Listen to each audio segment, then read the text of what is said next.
And we are live.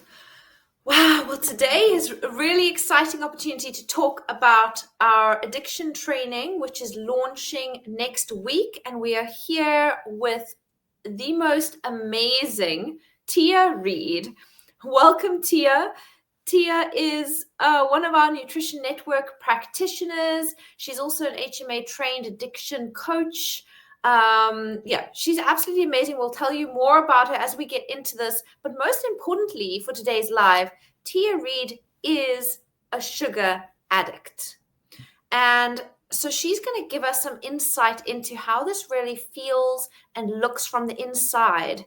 And what the implications were in her life as we go through this live. And there were some major implications. Tia was very, very sick.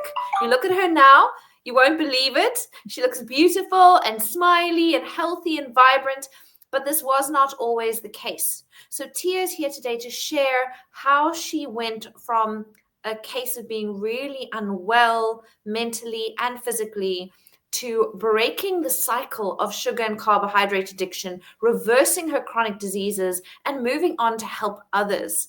Tia is also one of the lecturers in this professional training.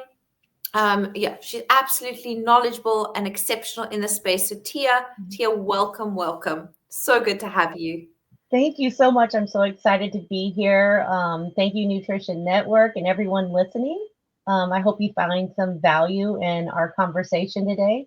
And please sign up for the training that's coming up. It's going to be incredible. Absolutely.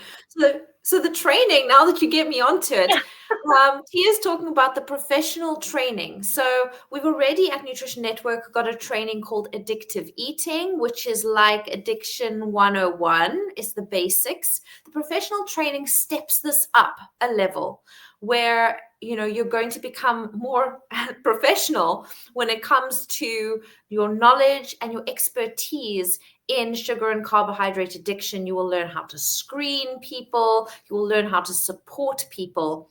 And then there is a third and final step that I want to share with you.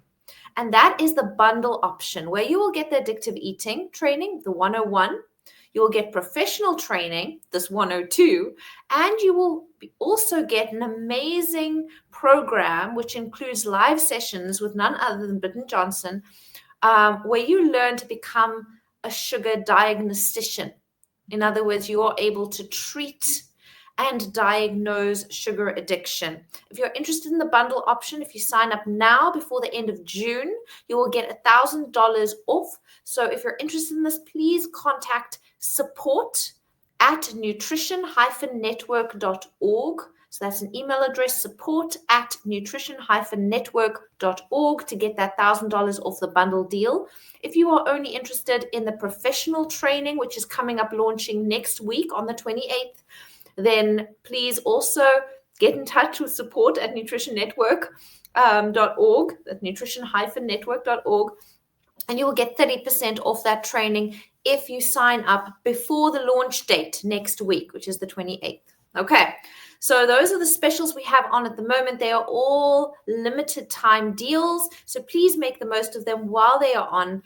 And and let me introduce me before we dive into this conversation. For those of you who don't know me, my name is Tamzyn Murphy. I'm a registered dietitian here at Nutrition Network. I'm also a researcher and head of content at Nutrition Network. I've spent over a decade working in the fields of nutrition science and therapeutic carbohydrate restriction, and I'm really passionate about supporting people and practitioners to reclaim their health through evidence-based practice.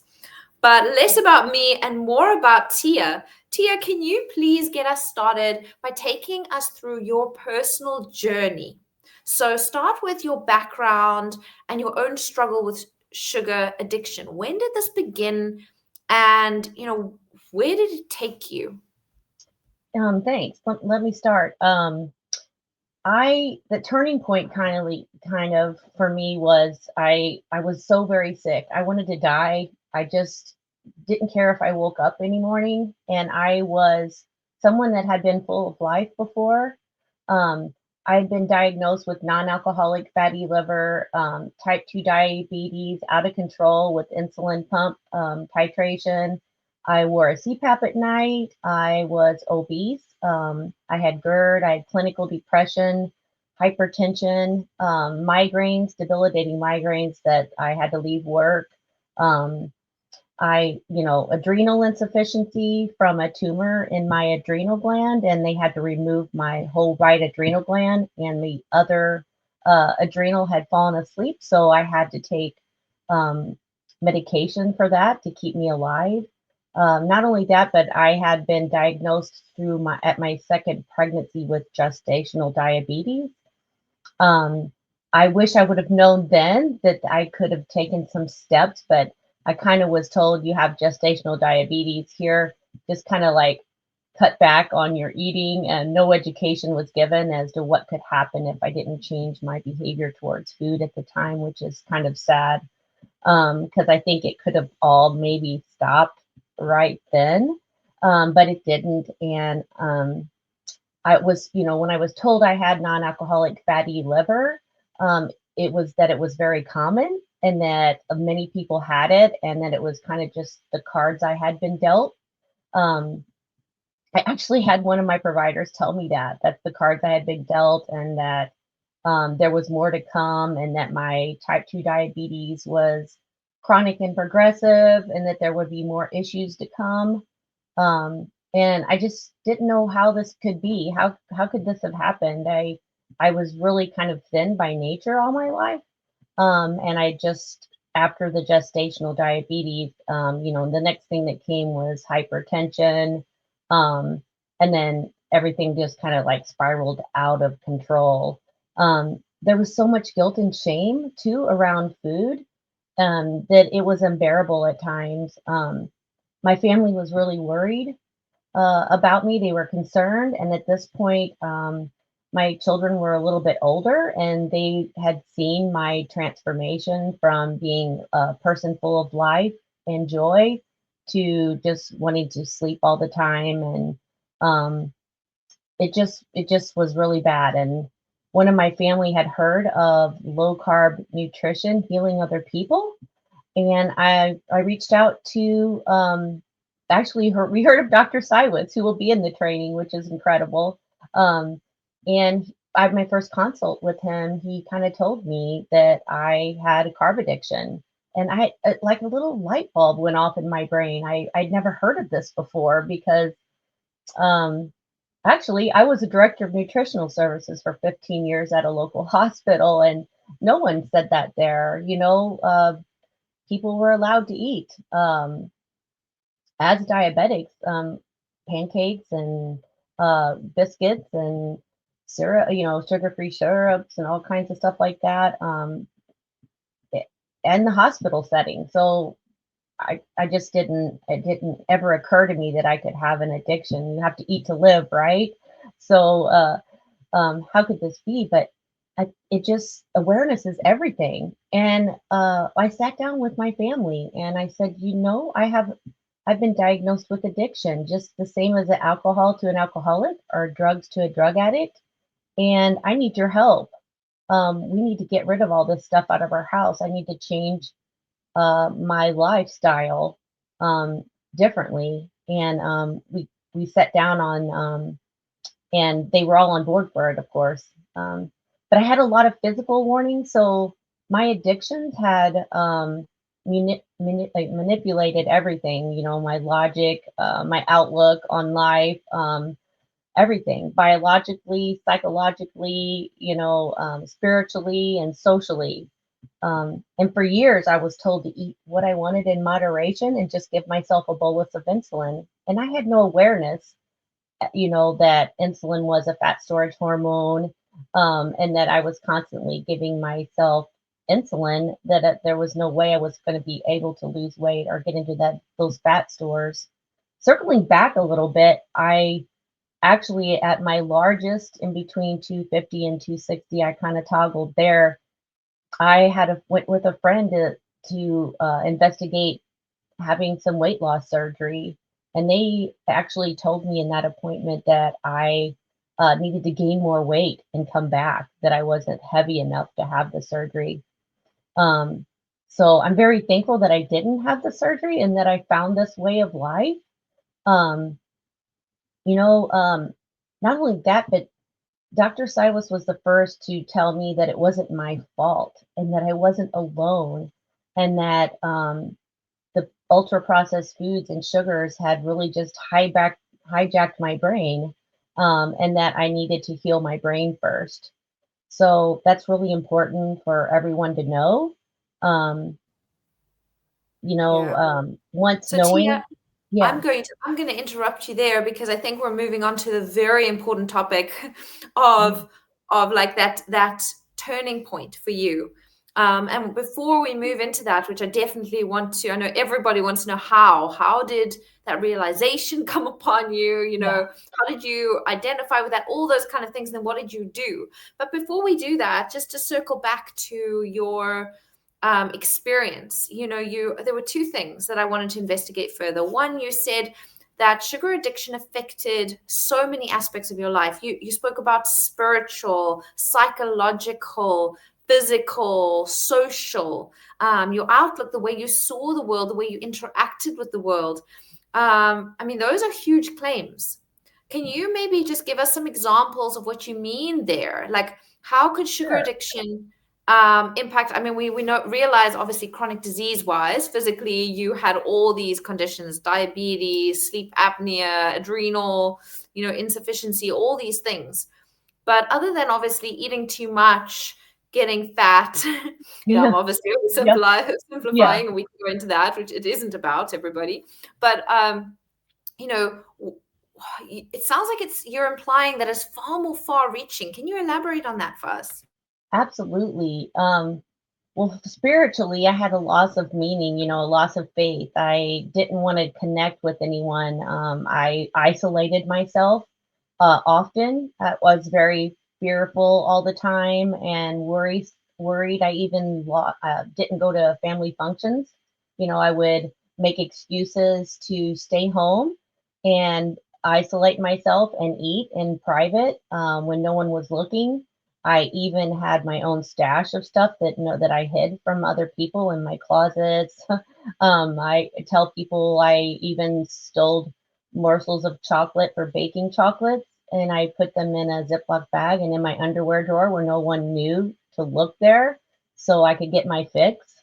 Um, I Socially, I had relationship issues. It was affecting me financially, in my marriage and work. And I would leave work early all the time with headaches, and I felt like I lost friends in the process because I chose to stay at home and eat. Sometimes I would stop at the fast food joint on the way home and eat on the way home before I would even make supper, just to get that feeling, that dopamine rush, or that feeling of comfort. And, I can't explain it, but my mood swings were incredible. One minute I was happy, and the next minute I was totally turned around and like yelling or lashing out at the people that I love the most, and feeling just really depressed. I just wanted to lay down and sleep all the time. I remember eating, sleeping, coming home from work, sleeping, getting back up again, and eating. It's like food consumed my whole life.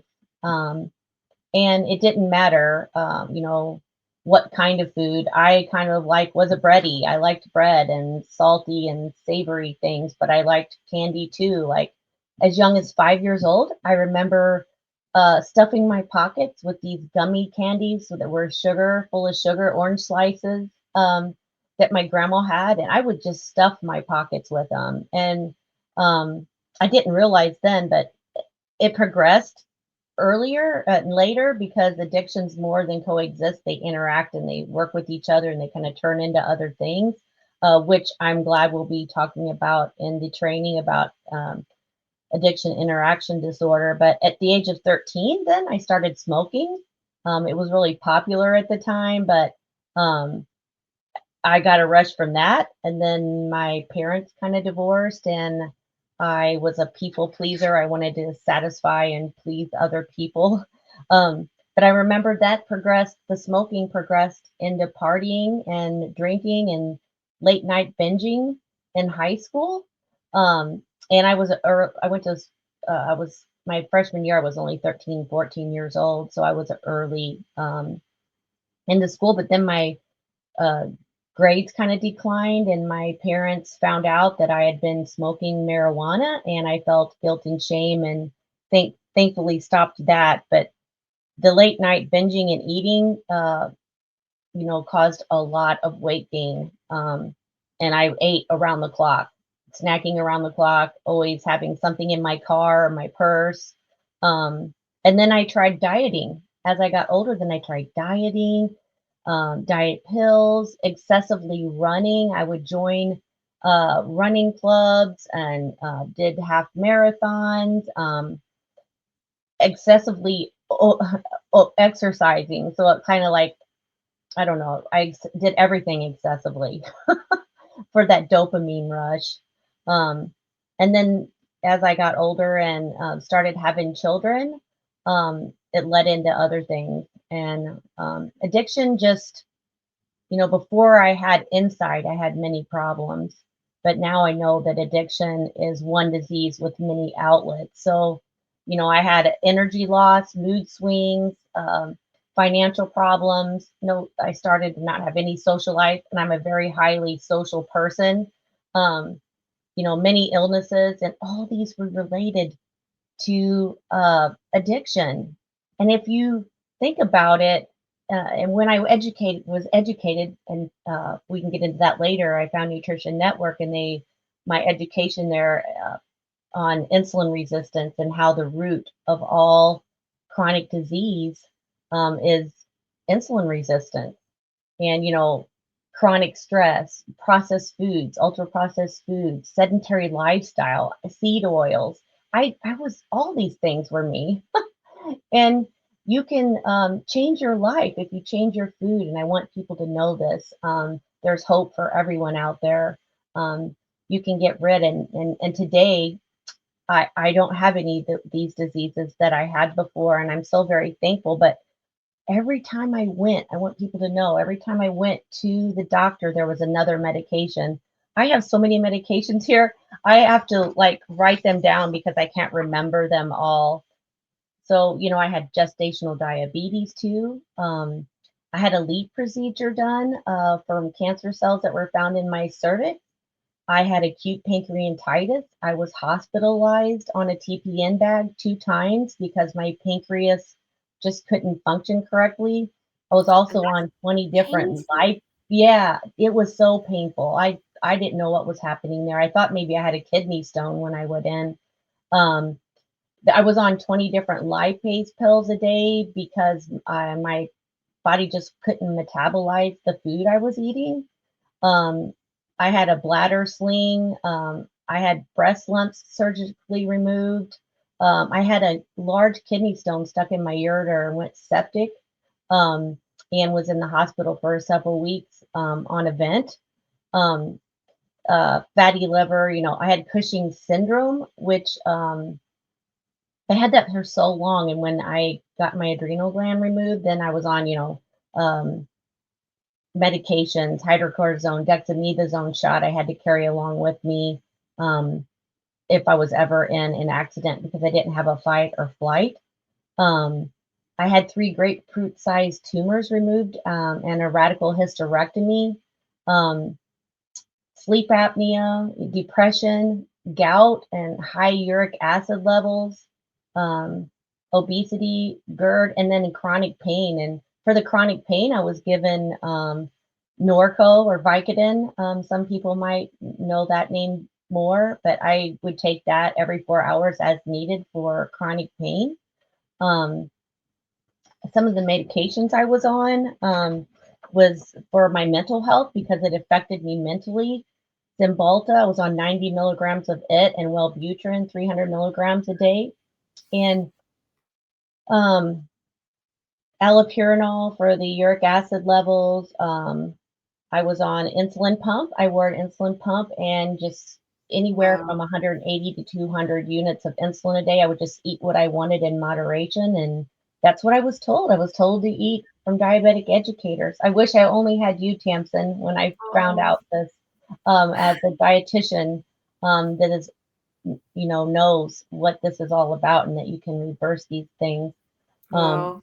On the Tia, I mean, I'm gonna stop you there because it sounds like basically what I'm hearing is just you're gonna rattle off the longest list of yeah, polypharmacy based on all these conditions you were having. And like you said earlier, you you went to different doctors, you went to different healthcare professionals, and they kept seeing each one as a disparate condition. And yes, I want to highlight these themes that come through for everyone who's watching. Those people who are identifying with Tia's case, or the medical doctors or practitioners who see this kind of thing. You get people who are diabetic and also have sleep apnea. For those who don't know, that's when you stop breathing while you're sleeping and you don't know that is happening. And then you actually end up being so exhausted during the day, and you're like, why am I so exhausted? And you go for yeah, all sorts of investigations, and then you find out that actually every few seconds or few minutes, or if you're lucky, it's less frequent than that, you're waking up, and you get to the point like Tia did, where you actually need a machine. You sleep with a machine that helps you breathe. So multiple surgeries, Tia, you think, oh, cancer, okay, well, that's, or you have, adrenal insufficiency, and you see all these things as separate things, and obesity is separate, and diabetes is separate, and then you give separate medications for each of those, which come with their own side effects, and then often you need to take additional medications to treat the side effects, and pain. So we're hearing, I mean, your quality of life was terrible. It must have been absolutely terrible to live in your body, to live in your brain. And I can hear how it affected everything. And the shame and the guilt when you think it's your fault, and when you have these kind of hiding, seeking behaviors that are typical of addiction, it has nothing to do with the addict's willpower. I can tell you from meeting multiple addicts that they are often the most successful people you will meet. Incredible willpower, incredible drive. You can see from the fact that, Tia would run these half marathons, what she did and what she does with, everything. And that is one of the amazing things about this neurology, is you often get this all or nothing personality, yeah, which can make you incredibly successful. There's always a flip side to every coin. But also what I want to highlight here is, okay, you have these signs, these multiple sicknesses, illnesses, polypharmacy, which can be a sign of addiction. You also have, these all or nothing kind of signs, which also can be a sign of addiction. And the impact on social, spiritual, self-efficacy, psychological impacts. We want people to look out for those, because they can also be signs of addiction. And as soon as you have people sequestering their hits, yeah, it might not be something that you think, oh, well, an alcoholic might hide it here, there, and everywhere. But this is, I mean, what Tia's describing is so typical of addiction. There's no arguing that this exists, right? And then also something else I want to point out is, you say you were slim, initially for most of your life, until you got to the point where everything just fell apart. And I wanted to highlight that as well. People think, oh, yes, well, we'll be able to spot a sugar addict because they're going to be obese, and maybe they'll have all these chronic diseases, but not necessarily, especially not in the beginning. And you also mentioned that the sugar addiction started young, and there was the addiction interaction disorders, where we see this cross-pollination and movement from one addiction to the other, and then an interaction between them as well. So if you're seeing someone with sugar addiction, Tia has given us such a great example of how it might start with a child who's craving sweets and stuffing their pockets full of sweets, to a child who then goes on to look for smoking and alcohol and all those things more than maybe other children would. And these are all signs and symptoms. And when you do the diagnostics training, you will learn how to go through these and actually show the person in front of you all these signs and symptoms that were there all along. It's so incredibly valuable. But now, Tia, I see we're already halfway through this live, and we haven't got to your turning point yet, and we haven't got to your amazing journey as a health coach. So I would like to go back then to where you were heading. You were in front of Dr. Robert Sivers, and he told you were a sugar addict. And it sounds to me that instead of reacting to that negatively, you just were like, it was almost an aha moment, it appears.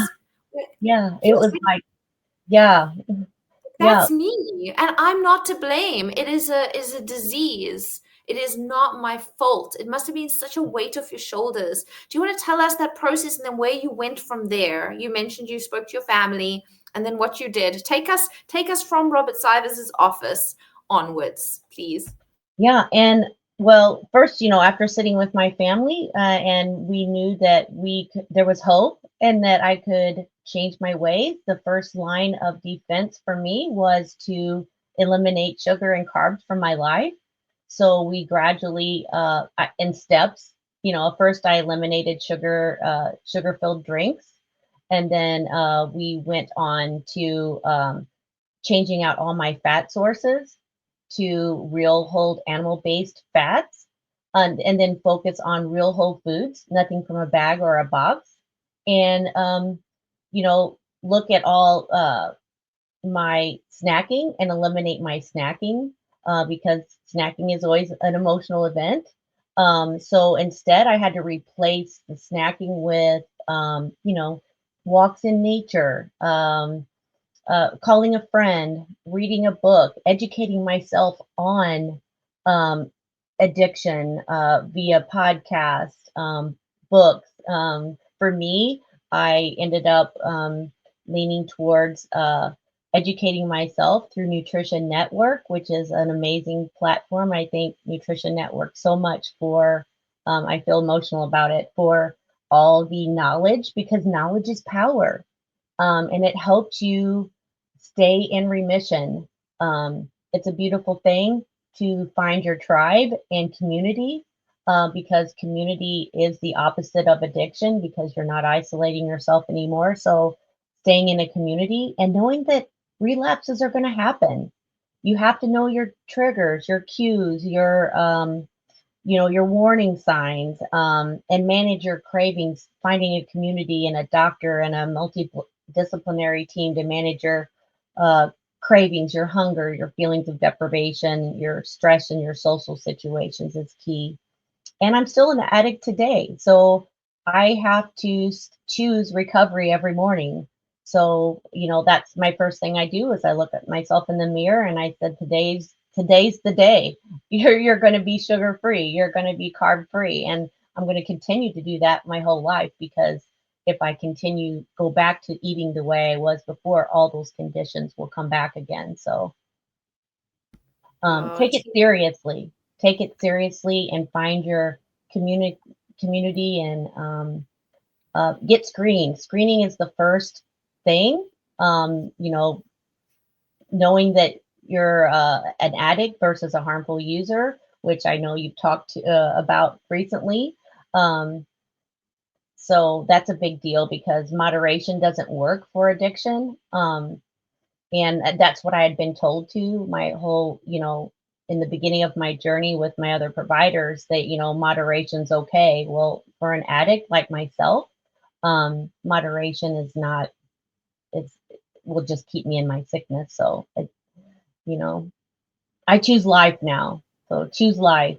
Those foods are only going to fix you for a little bit. It's only going to be a quick fix, and yeah. it'll come back. Yeah. Yeah, no longer than 2 minutes. No longer than Yeah. 2 minutes that high versus a lifetime of illness and eating yourself into an early grave, Yeah. which is what you were doing. But that's why I think, I mean, you are an inspiration, Tia. And Oh, I want to say we are so privileged at Nutrition Network to have been part of that journey for you, honestly. But if you could do it, I mean, I know you're amazing, but honestly, if all of you can imagine where Tia was, just imagine all of those health conditions, where she was, how very unwell she was. If she could get out of that, with the right mindset and help and tools and resources, then other people can too, especially when they are often less sick than Tia was. And so I think this is a message of hope And also for all of those clinicians out there who want to learn to help people, really help people. And sometimes, a low carb diet is often enough. A low carb, keto, carnivore-ish, animal-based, whatever version diet for the person in front of you that you implement is often enough for many people. But for a subset of the population, it is not enough. Because you might be able to eat nuts and seeds or dairy or things that for some people are fine, but in some addicts, that is going to trigger the addiction again. On a ketogenic diet and someone who's not an addict, you might be able to include a bit of whiskey or a bit of, wine. That is not an option when it comes to an addict. So you need to know who you are dealing with.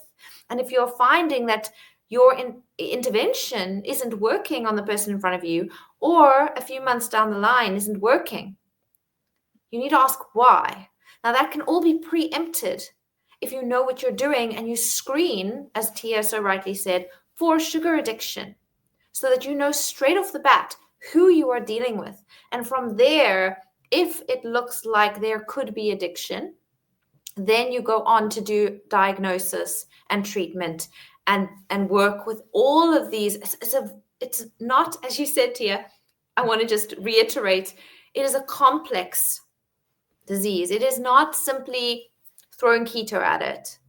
That is a huge, huge thing. You have to fix the biochemical imbalance, the biochemical dysfunction has to be fixed.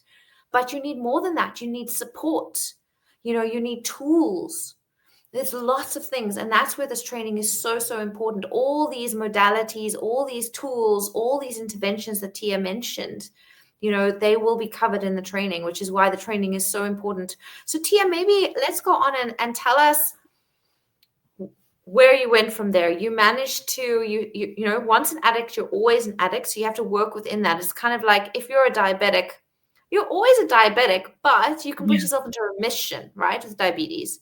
You don't have to be actively diabetic anymore if you are able to, apply a low carbohydrate ketogenic diet, because diabetes is a carbohydrate intolerance. It's a sugar disease of high blood sugar. So if you can deal with that, you can be in remission. You don't have to be actively diabetic. But go back to eating that way, you will be diabetic. And similarly with sugar addiction, go back to eating those trigger foods and you will be an active addict again. So I'd like that you really emphasize that for us. But now moving on, I can see why you became so passionate about it and wanted to work within this space as well. So at the time you were working in a hospital kitchen, is that right? Yes. Yeah, I was the director. Where did your career move to, Tia? What did you say? I said, where did your career move to from there?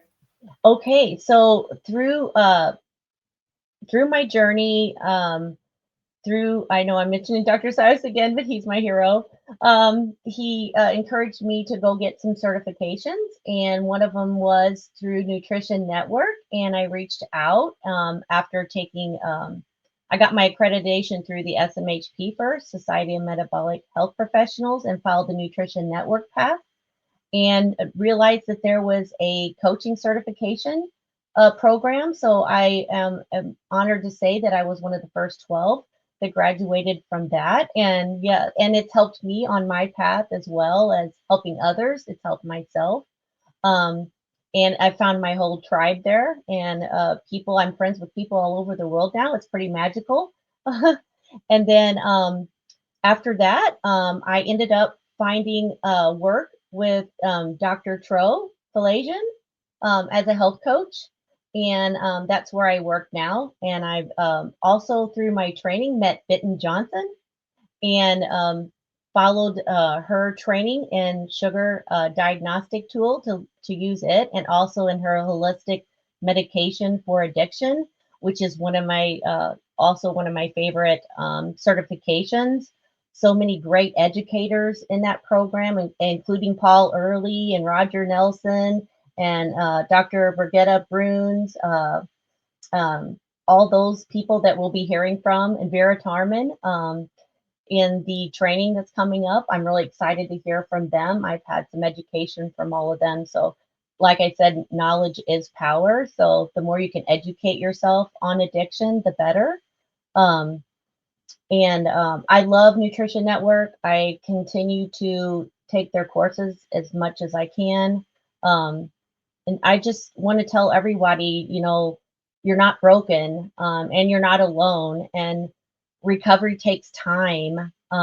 It takes time, and you have to, and you're going to go up. You're going to have slips. You're going to have slips and falls, but that's okay because that's how you learn from them. And you're not going back from day one. You're not starting from day one when you make a slip or a trip or a fall. And to focus on the present because you can't change the past, but you can learn from it. Um, and also know that relapse is a process, not an event. Relapse starts way before you pick up your drug of choice, and you can usually see changes in your actions, your thoughts, and your behavior feelings way before a relapse. That's why it's really important to, as a professional, to teach long-term behavior change towards food. Thank you, Tia. So I Yeah. think that's really beautiful. And I just want to say, if anyone wants to follow the same certification path that Tia did in that first cohort, it's still available. We take a group every year of coaches or people who want to be coaches, as well as a group separately of medical practitioners. So if you want to be part of that certification path, please just again email support@nutrition-network.org. Or if you want to follow the sugar pathway, which is now being offered through and in collaboration with us at Nutrition Network and Bitten Johnson, you can also do that through us. It's one of these 3-step stages to becoming a diagnostician, a sugar addiction diagnostician, and a treatment specialist. So please also just contact us on support@nutrition-network.org. Tia, you started giving some really great, I think, take-home messages about addiction as well as steps to recovery. So I wanted to dive into that in a little bit more detail before we say goodbye. Okay. I want to go back into those early stages of recovery. What does early stage recovery look like for most of the people you work with, or for you, if you can think back to those days? The early stages of recovery, I really needed to work with someone to know my risk situations, my cues, my triggers. So it's really important to find a provider to work with, to be diagnosed, of course, and to be honest and open as possible on any questions that they ask you, on any screenings they ask you. Don't hold back. So really, screening is really important. And even even though I had been in recovery before I had the sugar screening diagnostic tool done on me, it was an eye opener. It was like one of the first times I felt like I had been seen, because having that done, the screening, the sugar diagnostic tool, they show you a curve in there, so I could see where my addictions played out, and started as young as 5 years old. That was an eye opener for me. So really really be in tune with your body and your cravings, and know that cravings are normal. They're going to happen. They're going to come up, but they pass by like clouds in the sky. That's a kind of a quote from Tracy McBeath. They only last for a minute. I distracted myself by getting up and doing something else. Sometimes I would just eat a little bit of fat, Tamzyn. I would just grab some coconut oil and like a tablespoon of coconut oil, and it would get me through to the next meal. Focusing on not snacking was a really big deal for me, because if you're constantly snacking around the clock, you're constantly raising your insulin. You can't get into your fat stores. So, I focused on 3 meals a day, no snacking, and then eventually, with all the low carb nutrition, protein and fat, prioritizing protein and fat with every meal, I just it was like magical. Like, oh my gosh, I don't even need breakfast anymore. So next thing you know, I'm only eating 2 meals a day with no snacking. And then I felt like actually walking. I never even dreamed I would start walking again, but your energy levels kind of come back once you lose a little bit of weight. So it's really a beautiful thing. And So it almost sounds, because my next question was actually going to be how you go from the stage of like white knuckling it, where it's just like, yeah, I'm Yeah. going to get through this. I'm applying willpower. I'm not going to, I'm not going to give in to these cravings, to where you get to a point where it seems you are, where it's more true food freedom, where Yeah. the incessant The chatter food in your noise. voice is Yeah. gone. Yeah, the noise is gone. And you mentioned that you still get the cravings, but they pass. So it's almost like you have this. Food is no longer controlling you. Why, Yeah. when does that happen? Is it just a natural progress, as you said, you go from just wanting to exercise and wanting to eat only twice a day? Is there a magical time when it happens? Is there a magical formula to make it happen? No, I think it's different for everyone because there's not one roadmap to each and every one of us. We're all different. Our metabolic challenges are different. So, for me to get fat adapted, it took me a while. Some people can get fat adapted very easily, but I think it took like at least 6 months for me. So I was pretty metabolically sick.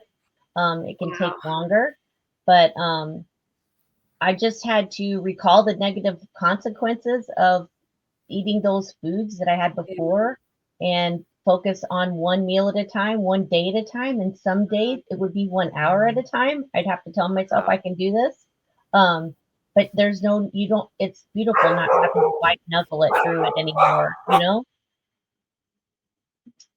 Yeah. Yeah, it sounds like there isn't a magical number, there isn't a magical thing to do, but if you have the tools and you correct the biochemistry, Yeah. then you move to a point of food freedom quicker and easier as you just keep adding those tools, adding those strategies, adding the correct nutrition, to the point where you are able to be in control rather than the food or frankenfood Yeah. being in control of you.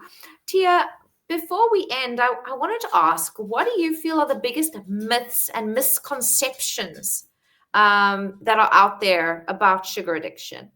Well, it's real. It's real. Ultra processed foods hijack your brain. They change the chemicals in your brain. So you need to heal your brain first. If you are, in fact, or have been diagnosed with addiction, you need to heal your brain first. And that means changing your food plan, eating real whole foods, um, prioritizing protein and fat to heal your brain, um, join a community, staying in contact with people so you don't isolate yourself. But um, drug foods are everywhere, and we're exposed to them when we're really small. It's the gateway drug. So people don't take it seriously because it's on every single corner. It's in every store. It's even in the hardware store, for crying out loud. It's ridiculous. You can't go anywhere with it. And, it's the most primitive instinct of all. You have to eat or you'll die. So I think biochemical repair, like you said, is needed. So we need to change our meal plans. We need sleep repair. It's not just about the food. You need sleep. You need to find ways to manage your stress. Um, you need physical activity, um, and you need support. So, and I need support for life, and I'm okay. And it's okay to ask for help. So ask for help if you need it. It's okay. There's no shame and guilt in asking for help. There's so Thank you, many Tia. communities Those out are there. those are incredibly valuable tips. I Mhm. think that everyone should have written those down. So if you haven't, then go back over this live, because there it will be, on the groups and available. Please go back and write those tips down. Tia, you mentioned support. It's a recurring theme today. Can you tell me, what does that look like? What do you mean when you say you still need support and you've had support? What kind of support are we talking about here? Well, I have a multidisciplinary team. Besides having a multidisciplinary team, that's so hard for me to say. Sorry. I also have my family support, and I am in several groups. There's groups on Facebook that you can join. I am in several of those. Um, uh, Sugar Bomb in Your Brain. I love that one. I love Nutrition Networks. Once you've joined the Nutrition Network community, you have support there. There's a community you can join. Um, there's so many uh, things out there. I'm also in Tracy McBee's group, and I love it so much. It's one of my favorites. Um, And a lot of these groups, they have recordings. So if you're in a different country or whatever, you can still reach out for support and get a lifeline somewhere. So ask for support, get support. There's so much, like educate yourself. Again, like I said, educate yourself on addiction through podcasts. There's many podcasts out there. Yeah, Low Carb USA or Low Carb USA has amazing podcasts. Low Carb MD podcast is amazing. I love, there's so many. Just educate yourself. Thank you, Tia. Those are some amazing lists of resources. And I also would like to announce to everybody that Nutrition Network will be getting a podcast very shortly. So watch this space next month. Yeah. And all of these amazing interviews that we've been doing will be available via your favorite podcast platform, whether that is Spotify, Apple, Deezer, wherever you go to listen, so that you don't have to necessarily sit in front of us like you are today, but you can go and listen in your car or while you're doing groceries, while you're washing up or whatever it is, just to make, getting this information easier and more accessible for everybody. Okay, so if anyone has any questions for myself or Tia or about the program, please put it in the chat. And while you're doing that, I'm going to ask Tia to leave us with some take-home messages, thoughts. I think you've given us so many, but what would you, if there was like one or two things that you want the audience to go home with, to remember, to stick in their brain today, what would that be? I think recovery needs to be your number one. It needs to be fluid.